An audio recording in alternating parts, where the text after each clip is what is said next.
Good evening. Thank you all for joining us. Hope you can hear me loud and clear. It is just gone on 7 o'clock. We do like to be on time. I'm sure people will continue to join over the next few minutes. But the good news is that I'll do a very brief introduction, so they may only miss that before I introduce our panelists, our special guests for this evening. So welcome to the JNF Australia webinar. Thank you so much for joining us.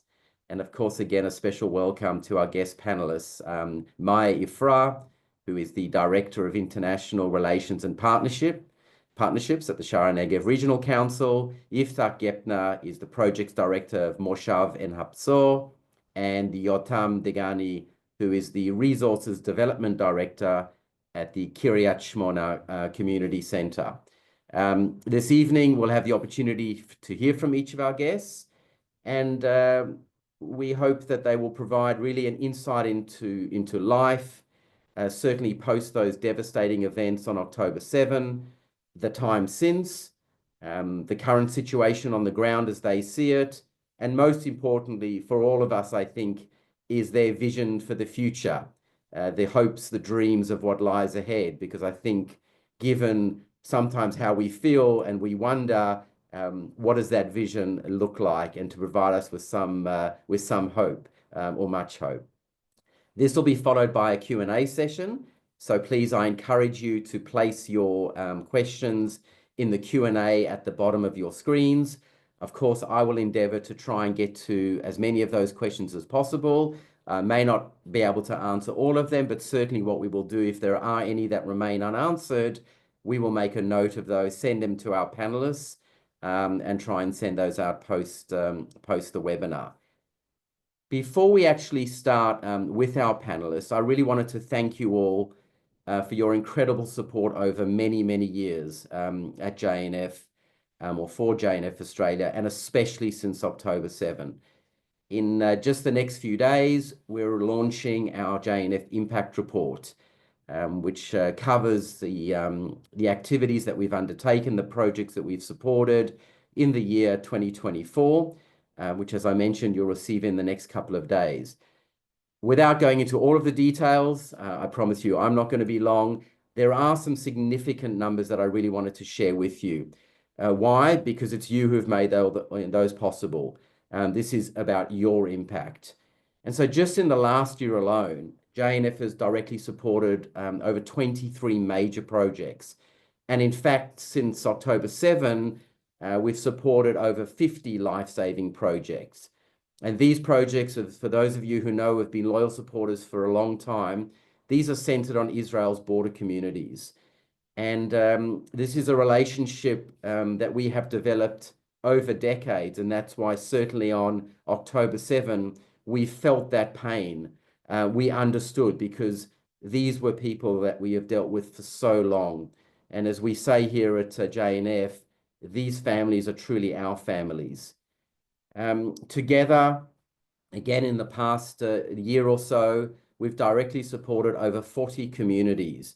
And so we are talking about tens of thousands of families.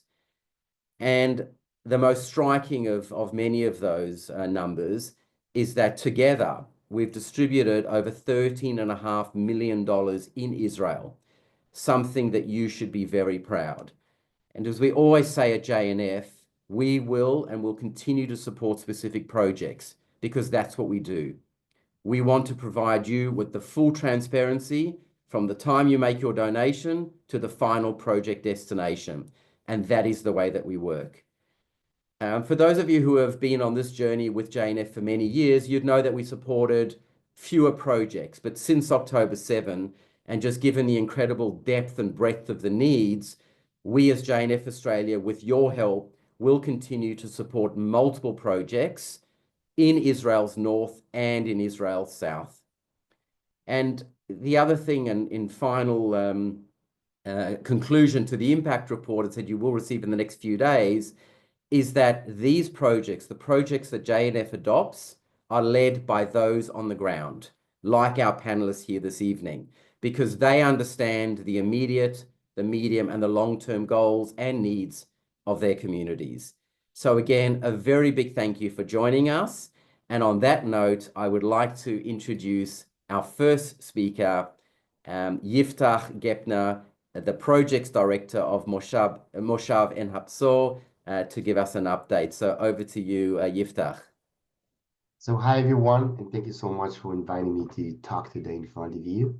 I live in Enabsor, talking now from Enabsor, about 5K from Gaza Strip. By the way, that was one of, if not the loudest night and since October 7, the IDF noise. And there were a lot of bombing, chapters, and missiles from all over. I was waking up at 3 a.m. with two dogs under my bed, and none of them was mine. There's shaking, terrifying from the noise of the bombing. So it's still crazy situation here. And with that understanding, we're trying to make our people feel safe.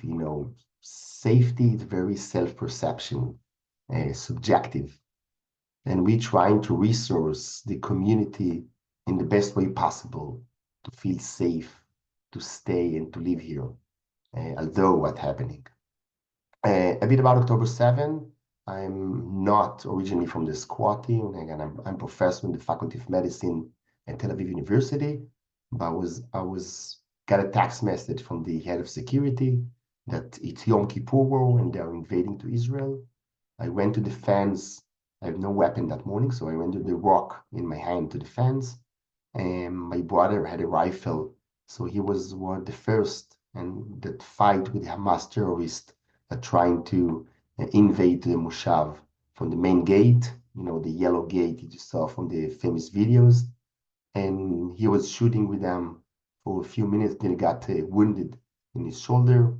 And I came pick it up to evacuate him. There was a bullet coming in without going out. And guys, based on my academic knowledge, I realized he must be evacuated to ER. And I took him for the big gate from the fields. And when he got on the road to the hospital, we, in like 200 meters for us, there was an ambush of 30 Hamas terrorists that started a massive shooting on the car. And my brother had several bullets.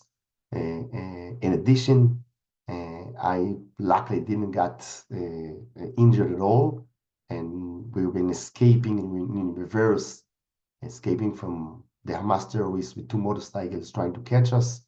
And luckily, we managed to get an ambulance, put my brother in, and after 2 hours escaping off-road, we put him in the ER right before he got into his shock, and thanks God is fully recovered.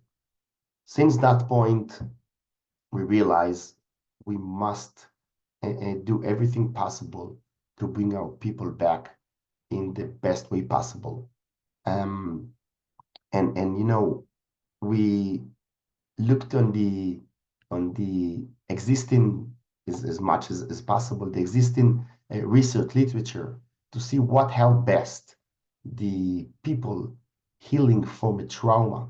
So we were in touch with the leader scientist in the disaster management worldwide, and we realized what will work best for the community is to getting them together in a way that they will feel they're not alone. People have been lonely, depressed at home for a very long time. In an episode, just for example, with 0 to 1 cases of death a year, a population of 320 families, 1,100 people. Since October 7, we bury 8 people from our community just because being at home alone, depressed with anxiety. So thanks to you, thanks for your support. And I'd like to show you how you made an impact on the community. And we resource our facility that allow people to get together. So what's make kids to deal best with trauma? It's to make them play. So we're renovating our sports complex. So we're actually creating a new big sport complex not only for the kids, but also for the middle-aged, for the elderly to play. Play make people to feel better, they do exercise, they enjoy, they laugh, and make them put them meaningful in their life, even in that situation. And we're renovating the youth complex, the adolescents complex, the elderly complex. So people will want to come and meet their friends, not only for the community of Enabsor, but we're trying to be as a hub of the region. Enabsor, located in the Eshkol region, a region that got hurt the most on October 7, and more than 250 people from this region got murdered that morning, and many others have been kidnapped. So there's still many kibbutzim that they're not here yet, but we want to be the hub of the region as much as possible to resource the other, to show the other the lights and the possibility to go back to any normalcy during this time. Nobody know what's going to come next in terms of the war, what will be the solution in Gaza. Currently, we are the first line in Gaza, like the very first line of Nirim, Niroz, Faraza are not here yet. So in order to make the people that live here first line with the Gaza Strip, like it's not in news, but just yesterday, there was a terrorist trying to cross the border, and the IDF eliminate that threat. People that get such message that there was an invasion or trying to get invaded to Israel by terrorist Hamas, some of them will say, this is too much for me. I don't want to live in that area anymore. So thanks to you, thanks to your support of the JNF Australia, we are resourcing our people here, again, not only in Absor, but in the entire region, to have those essential vitals in life of normalcy. So it's not just the sport complex, it's also the parks, all the clubs that we're trying to create. We open a bar, and alcohol is the last thing that interests. But when you go to the bar, it's open twice a week, a non-profit one, obviously. But you see people from the region that lost their lovers, and instead of being at home alone in anxiety, they're coming here and they meet friends and see a smile on their face. This is the change that we want to create. This is what make people to live and stay here. We feel a lot of responsibility because of so nobody either got kidnapped or killed. We succeed to defend Hamas or defeat Hamas, not because we are more hero than any other place, but because we've been in second line and we've been prepared for that. We feel responsibility. And I will tell you from a personal perspective that my grandma and grandpa survived the Holocaust and established Israel in 1948. And Absor, it's a moshav of people that got evacuated from Sinai after the peace agreement with Egypt. So my parents, with 74 other families, established an Absor from scratch. We are in the desert, by the geographical statement, we are in a desert. My parents established an Absor. Now it's our shift for our generation to create this region way better than how it was before, that not only every Israeli, but every Jewish that will come visit us, either in the soon future or even later, will feel proud. We feel proud in a way that we have this strength and resilience. Our resiliency, we refuse to be defined as a trauma. So we don't open a trauma center. We open a resilience center.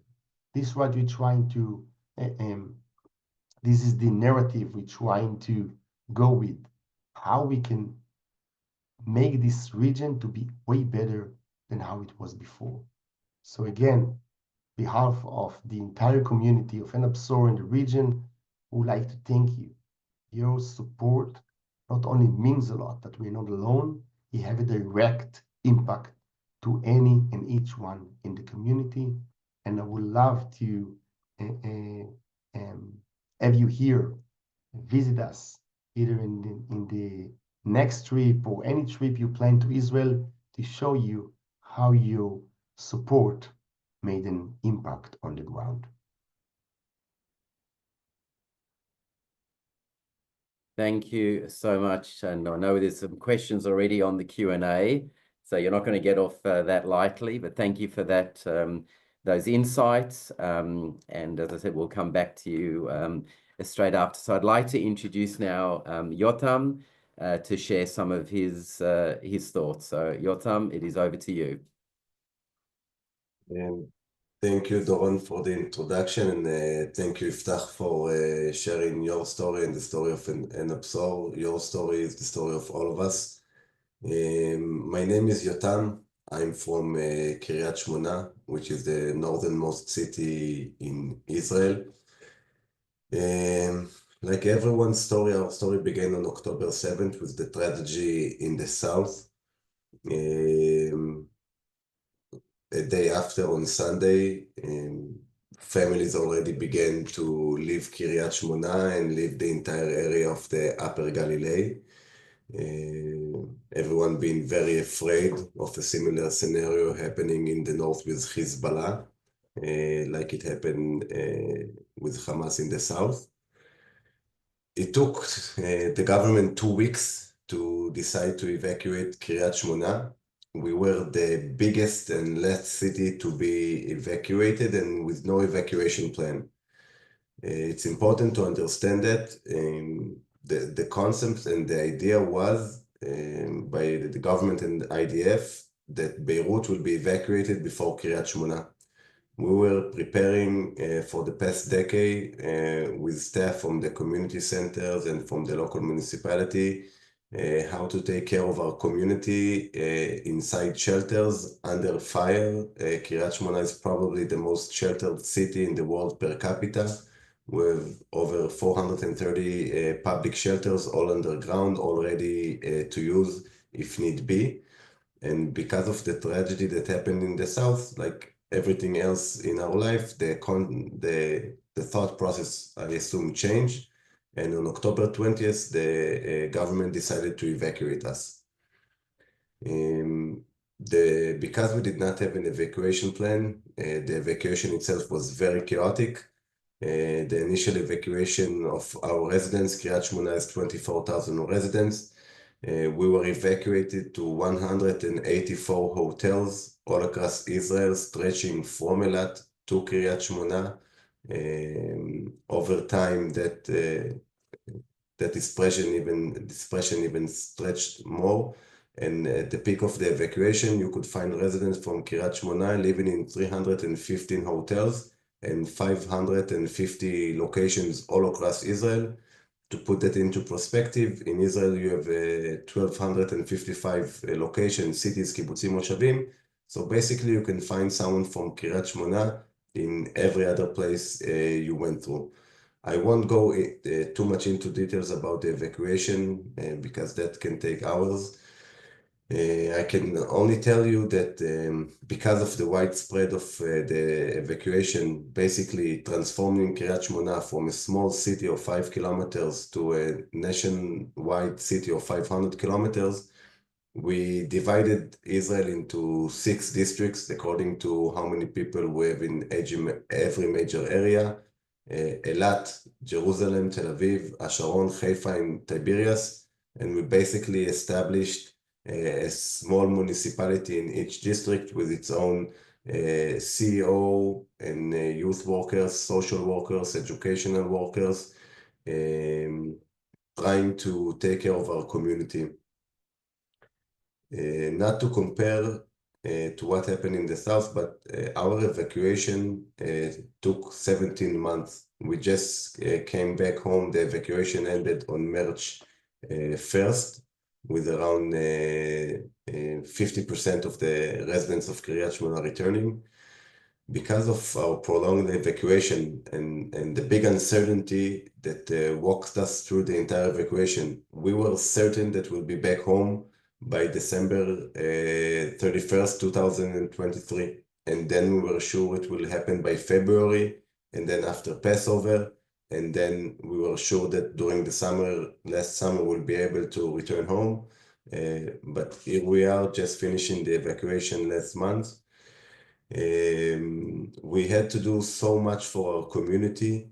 We established and opened 64 daycare programs for children ages 0 to 6 inside hotels. We opened up 4 schools just for evacuees from Kiryat Shmona, in Eilat, Jerusalem, Tver, and Tel Aviv.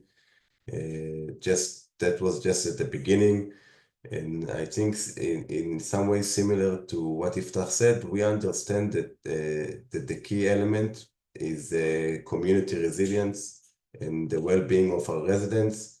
And we established a very big community framework, basically sending out new employees, new community coordinators to hotels and cities all across Israel, trying to get the people engaged, trying to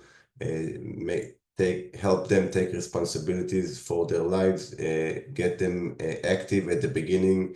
No one was working. All of the people were sitting in hotels in their pajamas. We understood that we had to get our people active, help them find meaning in their lives.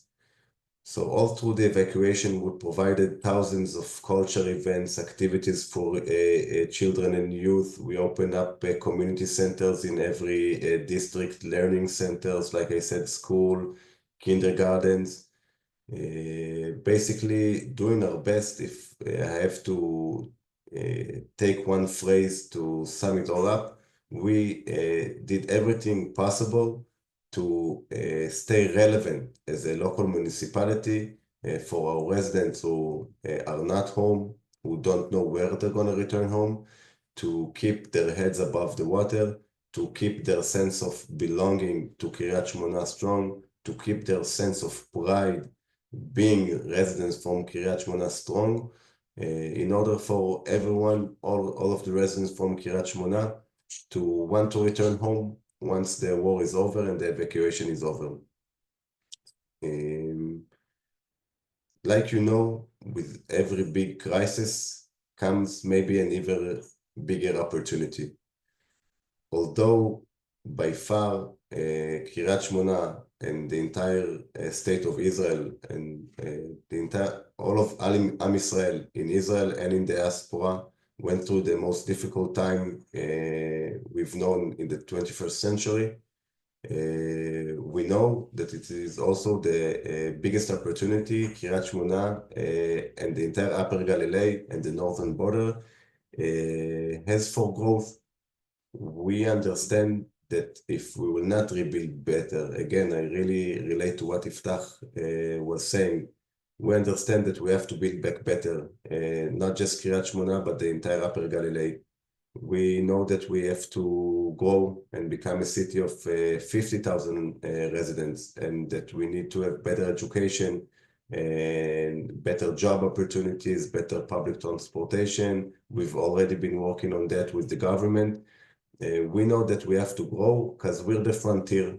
And if Kiryat Shmona will not grow and will from this crisis, then the next time something happens with Hezbollah, which it will in 5 years, in 10 years, in 30 years, the next time it happens, the Israeli border will be Carmiel or Haifa.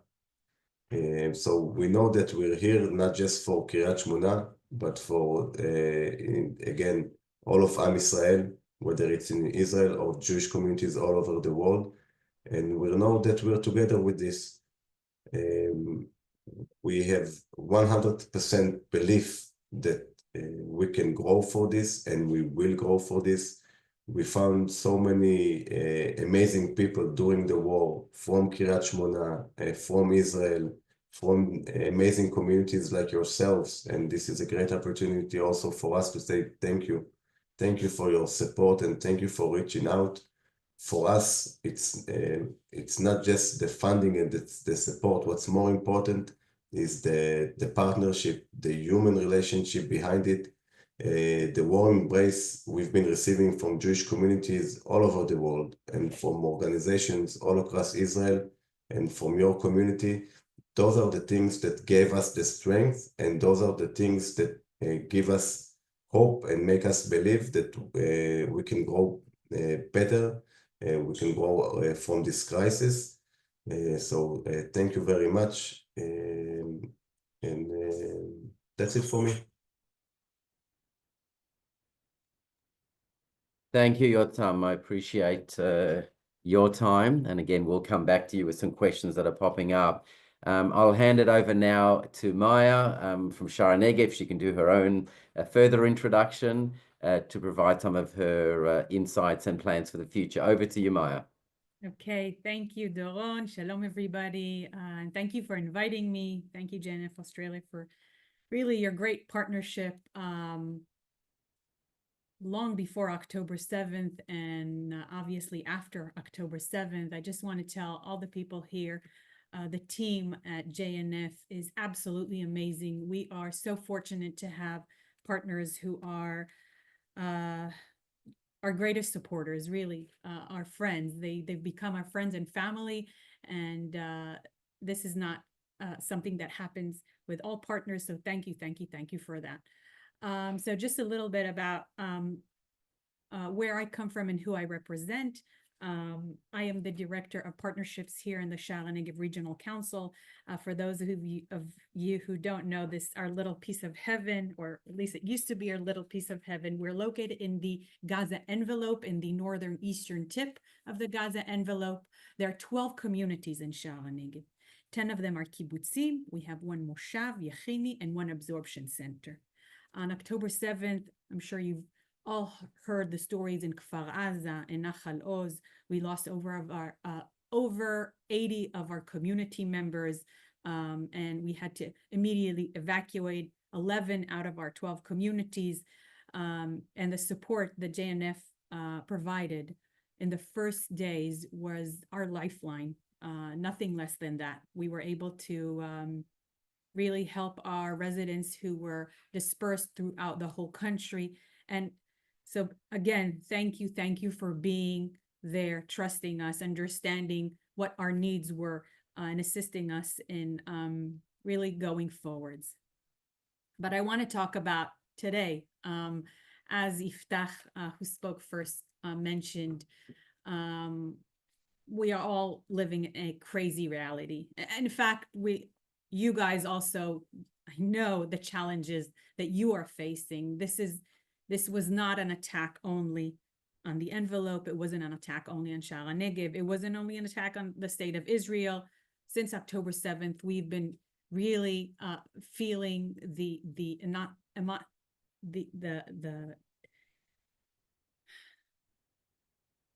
world. And I know Australia and Sydney have been experiencing a lot of challenges. Yesterday was one of the loudest nights since, so things are not normal here yet. We are not back to routine yet, but we are able to look forwards and see our future. Today we have a new leadership in Shara Negev. As most of you know, on October 7th, we lost our mayor, Ophir Libstein, who was a resident of Kfar Aza, and he died that day. We finally have a new mayor, Ori Epstein. He happens to be the brother-in-law of Ophir. Ori is also a resident of Kfar Aza. On October 7th, unfortunately, he lost his son, Neta, the young adult neighborhood, his mother, 2 of his brother-in-laws, and his nephew. But Ori is determined. We are all annoyingly determined. And together with a new leadership, with a new CEO and a new deputy, we are ready to look to the future. And we see in our future a better Shara Negev. In fact, we are determined to turn Shara Negev into the best place to live in Israel. Nothing less. Our residents deserve nothing less. And with this in mind, we are planning for our future. We're planning on dedicating a lot of our resources towards education. We understand that when people know that their children are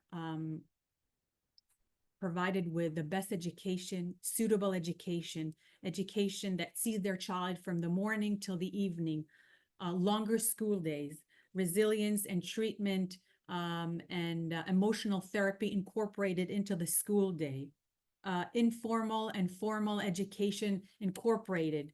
So it's not that they get their formal education at school and then they continue back home and meet with the social or informal education. It's all in one space.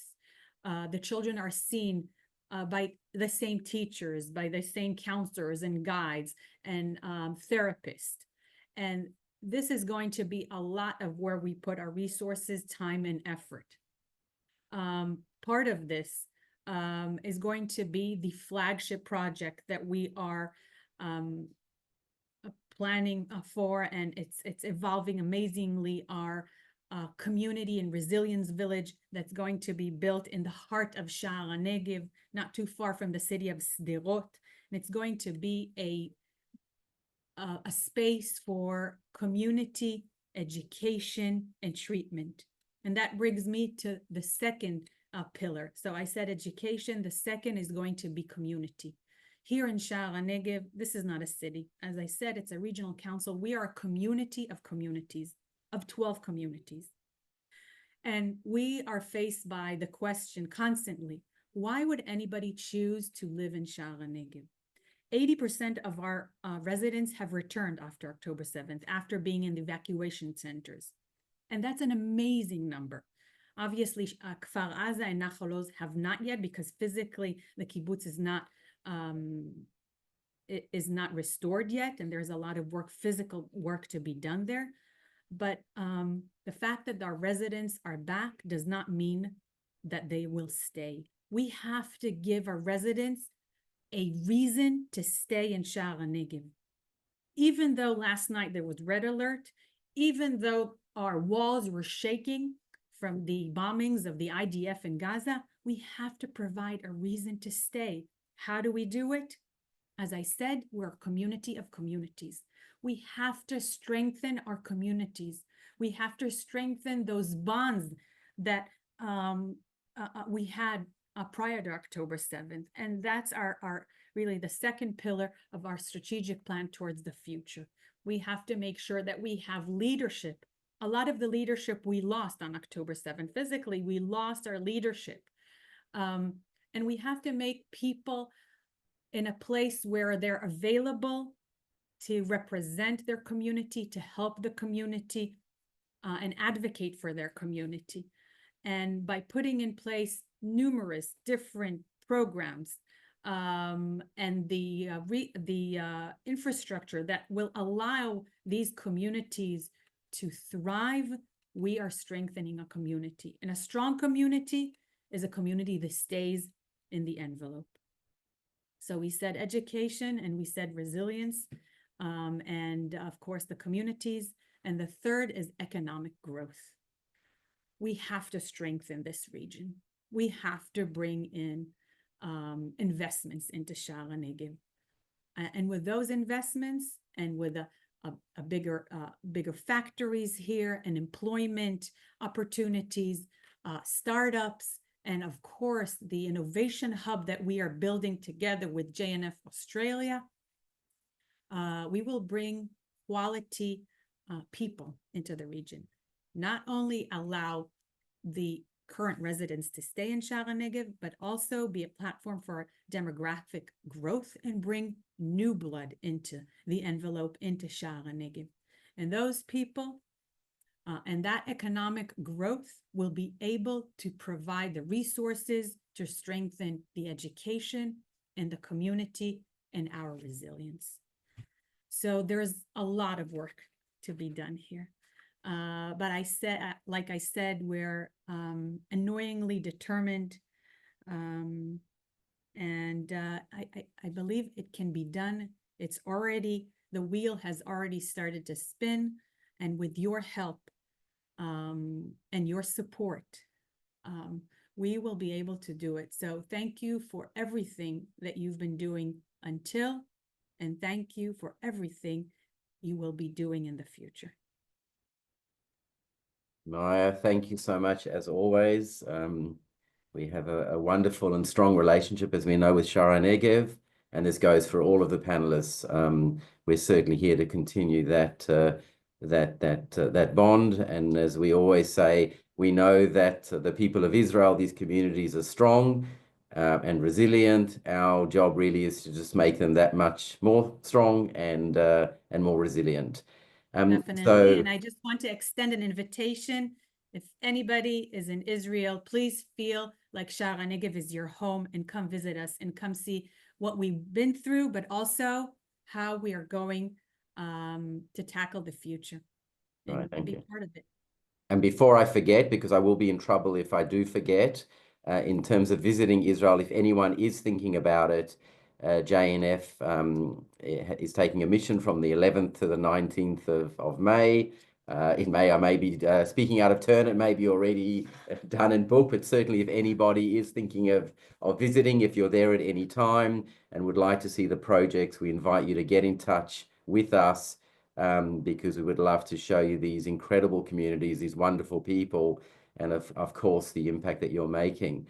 One of the questions that has come up quite a bit, and I put this out to the panel, regards funding. And we talk about, we hear of, amazing, incredible support that has been received from around the world, fundraising efforts wherever you turn, from multiple different organizations.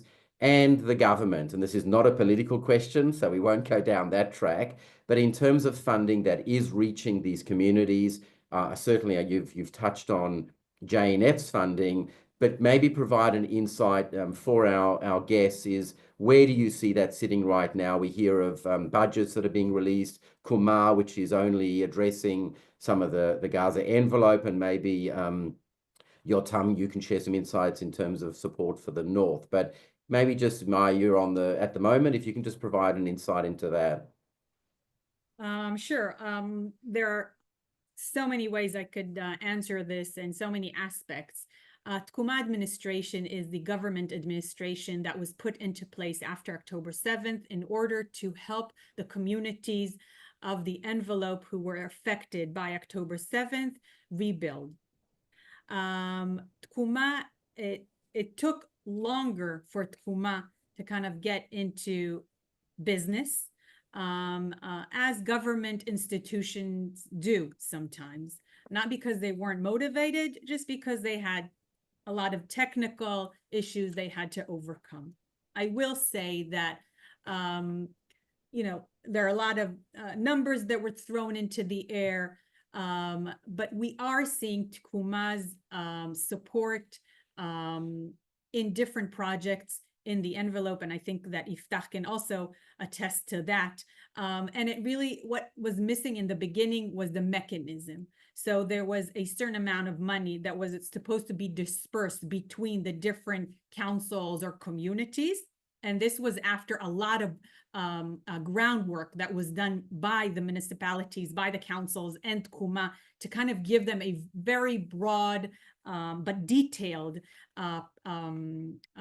overlook of the project that we would like to promote within our councils. And then Tkuma took all that information and was supposed to decide how to disperse the money between the different councils. So after doing that, really what was missing, as I said, was the mechanism. So how are we able to להעביר to טרנספר, מה את רוצה להגיד? Transfer the money to the communities, and there is a mechanism now. It goes through the different ministries of the government. So we are seeing budgets that are coming in, some planned to be coming in the future. I will give you a very tangible example. The Resilience and Community Village that I just mentioned, Tkuma decided that this is a project that they would like to endorse. So they're saying, okay, we see that this is a great project. It's a regional project that will serve not only the people of Sha'ar HaNegев, but the whole region.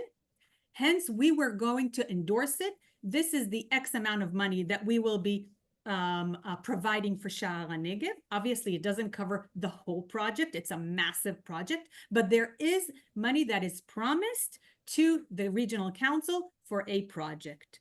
And this goes for other projects also. Let's say in education, they will say, okay, we will fund, I don't know, like different classes or emotional treatments for the children within the school framework, or it could be anything. Obviously, it doesn't cover all of our expenses, and every regional council decides how they would like to support their communities, and it's different. It's very tailor made. So, and you know, Tkuma, sometimes things like a ministry or a government institution, they're, you know, and we try to think out of the box. So we're trying to make the best out of what Tkuma is providing and how they see the rebuilding and the prosperous envelope. And we will have to complete the rest of the funds that are needed. Right. And Thank you. philanthropy is very helpful in that way. Great, thank you. Now, Yotam, you're not in the part of Kumar as well, certainly as it has been in the envelope. Maybe some insights into that from you. Sure. So I think there are a lot of similarities, but also some differences to the situation in the South. I will say that I think the biggest issue, maybe more than the funding itself, is the attention and the understanding. It took the government too long. It's okay to say that the government is slow to react and it has its mechanism, it's understandable, but it took the government too long to understand and shift their attention to the situation in the North. Like I said when I was talking, we've been in contrast to the South, which the situation is completely different. I'm not comparing. The prolonged evacuation has different meaning for the community and different meaning for the rehabilitation and the regrowing the North again. And because we did not have that understanding and the shift of attention, things move much slower. Like you said, we don't have Tkuma. There is a Min'elet for the North, led by Minister Elkin, that is working. It is yet to bear fruit in terms of funding, channeling through for the local authorities. I can say this much.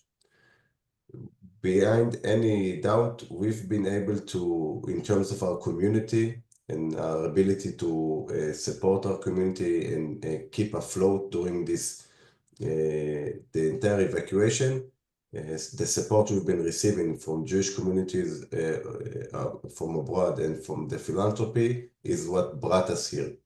Together with some ministries and that are really working well. And I also have to say that it's hard to differentiate all of the ministries. For example, the Ministry of Interior supports directly the local municipality and helps the local municipality to cover for their lack of taxes, for example. So there is a lot of government support, but it's not enough, and it's definitely not flexible to let us do what we want. I think more important than everything is going on forward. We're here now, but we understand that without a government plan for 5 years, for 10 years, concerning bringing the train to Kiryat Shmona and to the Upper Galilee, incentives for teachers, like Maia said, our focus is on education as well. We understand that education is key. Better job opportunities, which is also has to do with better transportation, and etc., etc. I don't want to go into everything. We know that we have to have a government decision and the government understanding that it's a necessity and that investing in the Upper Galilee and Kiryat Shmona is the biggest city in the Upper Galilee is a strategic need for Israel. And we already laid down plans for the government for how we see it. Also, again, incentives for businesses and startup who left. I won't go into everything. We know that we have to have them with us, definitely. It can't happen without the government. Thank you. Yftach, I don't know if there's anything you want to add, but Yeah, maybe a short note, just I would say yeah, in my perspective in the region, the government is really busy now with the war. And we have to take that under consideration that they're dealing with the geopolitical issue facing with the 5, 6, 7 different countries of war. That's something that never happened before in Israel or in any country worldwide. And it's just highlight the needs of partnership with you and other guys. What's have the impact? Because the government, as both Yotam and Maia said, have a limited way to resource us, the community on the border that facing with that difficulties. That's why you guys, when you came in, made impact. The needs are way bigger than our ability to fulfill them. And those resources, not only financially, but partnership, and give that's what gives us the strength to find a way to resource our people. Again, the win of this war will be to make either the South on the very upper, the North, stronger. This is the goal. The idea of operation is the way to achieve that goal. We have to be clear with that. And those communities, to make them to be resourced enough, to make the people that live there feel safe, feel meaningful, this is the aim of all what we are doing. great. Thank you for that. We are getting close to time. I just wanted to ask a question. It has again come up in a trip that I had to Israel and since, and Maia, you may have mentioned it. You talked about attracting people back. So there's, of course, there's the great challenges of bringing families home and what you need to provide, be it the security, the safety, the education, the programs, to bring them back. But I also heard, even when I was there, that there is call it a movement of new chalutzim, of those who have said, Dafka, because of what's happened, we actually want to start to move to these areas to bolster them better. Because one of you made the point, I think it was Yotam, when you said, if we're not here on the borders and strong, that the border will become Haifa, the border will become Beersheba. And I just want to know if any one of you can comment on, this which we might think is Meshuggah, of people actually saying we'd actually want to move and be part of this rebirth. Sure, Yotam. I'll just give a quick answer because I know we're short on time. Sure. So we know that not everyone is going to come back. It's very hard to really predict and give numbers, but everything, I think like 15% of the people not coming back until the summer is a reasonable number. And I also think that Maia talked about who's going to stay and live here. Okay, we think about what's going to happen in the summer of 2026. Who's going to stay in the area? And so because we are very much aware of that, we are definitely seeing groups, young groups and projects, people who are feeling that this is a Tzionut in 2025. This is where we need to settle Israel, just like at the beginning, at the establishment of Israel. So there is a very rejuvenated spirit in that regard. We're definitely seeing that, but we're also, like I said, we understand that that's not enough. We need incentives, we need better education, we need better everything to make sure that people come to live here, to come in the South. Again, I'm talking on behalf of the North, but we're all connected, it's all the same, it doesn't really matter. Because this is the frontier and we're here for everyone, just like the first people who went to the kibbutzim and the moshavim at the beginning of the establishment of Israel in its early days. This is just as important during these days, for sure. This is how we feel it. Thank you. If anyone else wants to comment on that, if not, no. Okay. So we are getting close to time. There are some questions here. I think most of you have answered in terms of communities or members that have returned in terms of overall numbers.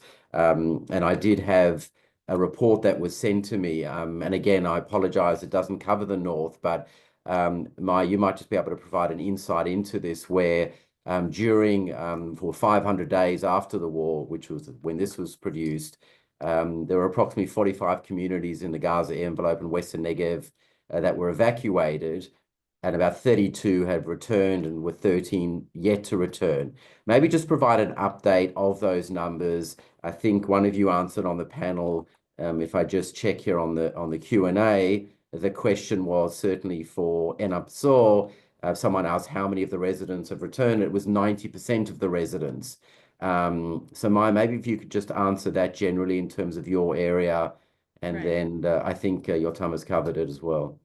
So for Sha'ar HaNegev, I can say again, we have 12 communities. On October 7th, 11 were evacuated, so all besides one community. Slowly, the communities started to return. As of today, all communities have returned besides two. One is Kfar Aza, that suffered the greatest amount of casualties on October 7th, and the kibbutz itself was physically destroyed, or at least partially destroyed. But Kfar Aza made a very brave decision as a community. You know, kibbutzim, every decision has to be made as a community together. It's not an individual decision. Of course, everybody has his own vote, and this, but they decided to make their home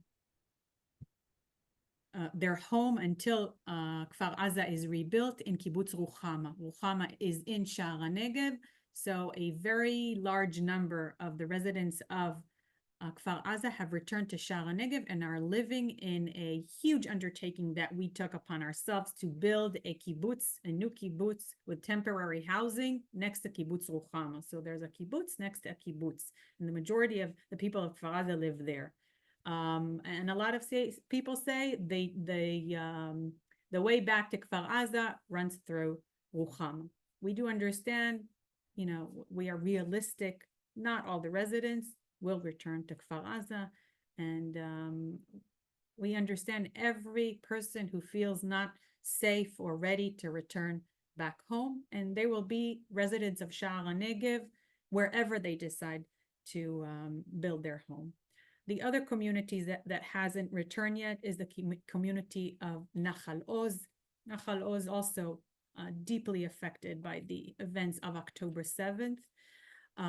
It is actually the closest kibbutz geographically to the border with Gaza. It's really in hand reach to Gaza, and currently is closed by the military. So it's enclosed and people are not allowed to return. And the people of the Nachal Oz are dispersed. Some are in Netivot, which is a city not too far away from Sha'ar HaNegev. Some are still in the north, in Mizra, their evacuation center. Unfortunately, they were not able to stay together, united as a community, and that's it's very challenging. And the other communities, I want to say, is that between 80 to 90% of each community returned back home. Not everybody, some because of technical issues. Let's say a family would saw that, you know, their children started the school year someplace else and they didn't want to move again in the middle of the year. But some are genuinely not ready to come back. As Yftach was saying, last night was a very, very loud night. It is not a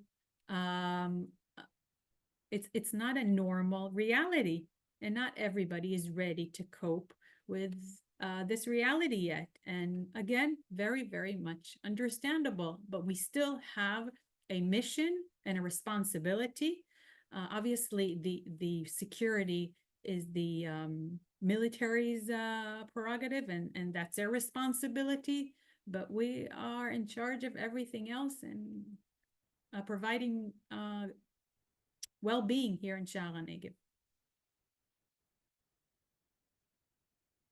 You're on mute. Sorry, Yotam, one you're on mute. final question, because we are 5 minutes out of time and we always promise to finish on time. Yotam, it's actually another question for you, and the question was in regards to that you are here as a representative of Kiryat Shmona, but of course there are other kibbutzim, moshavim all along the border. And the question is there a collaborative approach to coming together to discuss the needs, the lobbying, the whatever it might be, the funding as an area, or is each community left to, as the question was asked, to sort of fend for themselves? So the answer is kind of mixed and complicated. I would say that the evacuation and the war, in a positive way, has forced all of the different local authorities and municipalities in the north to work much better together than prior to October 7th. You have to understand that the way the Eastern Galilee cluster works, it has 18 different municipalities. There are so many municipalities, smaller ones and bigger ones, so it's very hard to bring everyone together to the same table. But there are a lot of initiatives, both locally and both in terms of government. For example, bringing in a joint ELCA, which is sort of the executive arm of the government for projects to map the needs and work together with all the municipalities to generate one plan to present to the government. So the way it works, it works in different layers. Some of them are directly municipality to government, some of them via joint ELCA to represent all of us, but also to represent each municipality. So there are a lot of corporations, but on different levels. I can say that there is a deep understanding, I think, for most of the key players involved, that regionality is the way to go. Israel has too many regional councils or local municipalities. It's true for the north, it's true for the south. In order to really grow the area and build back better, it has to be together. Okay, and we can't think, okay, what's best for Kiryat Shmona or what's best for Mevot Hermon, which is a regional council in the north. We have to think what is best for everyone, because what's good for me is good for Mevot Hermon, and together our force is much greater. So we're definitely looking at it from a regional perspective. We understand that it's a necessity. Right, excellent, thank you. There are other questions, but we are out of time. But as I said, we will collate those questions and do our best to answer them. I want to take this opportunity to thank you all for joining us, for being online, to our guest panelists for sharing your stories, your insights. You should know, and I think that you do, that we have been here for you and we will continue to be here for you. And I speak on behalf not of just JNF Australia, but certainly our supporters and our community.